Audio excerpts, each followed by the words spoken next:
back to the Blackout Tea channel. Hope you guys are having a blessed and wonderful start of your day. We're going to go ahead and take a look at Charleston, South Carolina today. This is one of those deep red states, and to be honest, these pedophiles, they're coming in all shapes and sizes, and they have all types of professions, okay? It looks like a magistrate was suspended in Charleston County because he has been arrested on child sexual abuse material charges. So we're going to get right on into it. I done told y'all, you got to watch these people. You got to watch them. They're real slick. Evening, I'm Gabriel Right, Johnson. they are. Today, the South Carolina Supreme Court suspended Magistrate James Gosnell Jr. after his arrest this morning on federal charges related to possession of child sexual abuse material. The complaint alleges that agents with the Department of Homeland Security investigations received a tip from the National Center for Missing and Exploited Children about several financial transactions with a known distributor of child sexual abuse material in the United Kingdom, which took place in November of 2024. We're told payment came from an online account associated with Gosnell's known phone number, address, and email. Agents obtained a search warrant for his home and devices where they located a flash drive containing numerous videos and images depicting child sexual abuse material. We reached out to Gosnell's lawyer, who said he is scheduled to appear in court for a bond hearing tomorrow. You can count on 2 for that coverage. Baby, and we going to take a look at it. So a now suspended Charleston County magistrate judge is facing federal charges in connection with a child sexual exploitation investigation. And trust me, I don't think that it's just one child, okay? They can go ahead and add the S, because where there is one... Today, state lawmakers talked about campus safety at South Carolina. At the end of the day, it looks like this is going to be, according to the U.S. Attorney's Office for the District of South Carolina, James B. Gosnell Jr., he's 68 years old, was taken into custody on yesterday, September 16th, by federal authorities in Charleston County and charged with possession of child sexual abuse material. Prosecutors stated that the investigation began after agents with the Department of Homeland Security investigations received a tip from the National Center for Missing, listen to that, Missing and Exploited Children, that multiple financial transactions had been made in November of 2024 to a known distributor of child sexual abuse material in the United Kingdom. Investigators traced the payments to an online money transfer account linked to Gosnell's phone number, address, and email. Authorities seized a flash drive from Gosnell's home while executing a search warrant that contained numerous videos and images depicting child sexual abuse, including videos and images of prepubescent minors, infants, y'all, this is crazy, and toddlers engaging in sexual explicit content. Who the hell over there is doing this to these babies and putting this shit out? This is crazy. He is scheduled to appear in court for a bond hearing at 9:30 a.m. Wednesday at the U.S. District Courthouse in downtown Charleston. That is today. Gosnell was suspended from the bench by South Carolina Supreme Court Chief Justice John Kettridge shortly following his arrest. Kettridge cited credible information. They using that a lot, honey. The court had received indicating that his contained service poses a substantial threat of serious harm to the public and the administration of justice. They talking, honey. They talking in that courthouse today. As a magistrate, Gosnell was tasked with setting bail, conducting preliminary hearings, issuing arrests and search warrants, and generally presiding over misdemeanor criminal cases. Gosnell presided over the initial bond hearing for Dylan Roof, the South Carolina guy who shot and killed 9 black parishioners at a historic downtown church in 2015. Shortly thereafter, he was replaced as the chief magistrate judge for expressing what was construed as sympathy You got that? You see how they do? For Ruth's family during the hearing. That was not the only time Gosnell conducted raised eyebrows.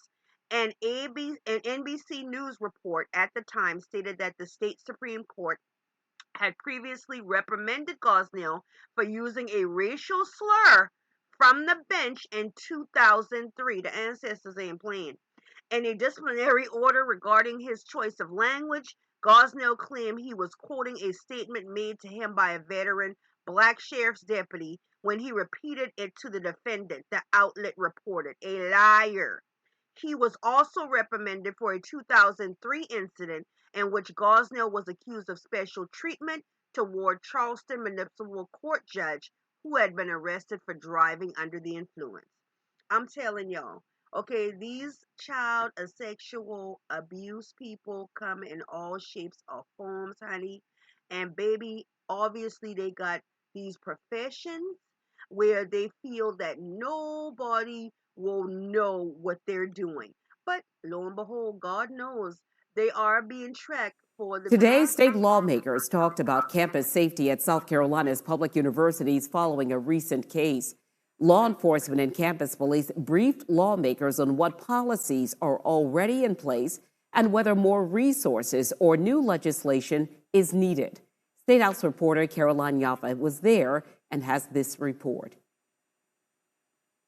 Lawmakers are reviewing 3 recent incidents: the Charlie Kirk assassination at a university in Utah, the USC swatting hoax, and threats to HBCUs in the Southeast, with the goal to protect students. Lawmakers met with campus safety officials and discussed current security protocols to ensure people are safe on campus. We're looking at the incident itself, not the incident that happened in Utah last week or the one at USC in particular, but how prepared are we for things like this when they come to campus? Law enforcement says the recent assassination of Charlie Kirk in Utah is sparking concerns about events at schools near tall buildings. The 15-story housing unit, which provides a 360 degrees view of the campus, including adjacent areas off campus, is very alarming. Many law enforcement officers and SLED say they do need help from the legislature to protect everyone on campus. Currently, our department, we have 10 sworn officers.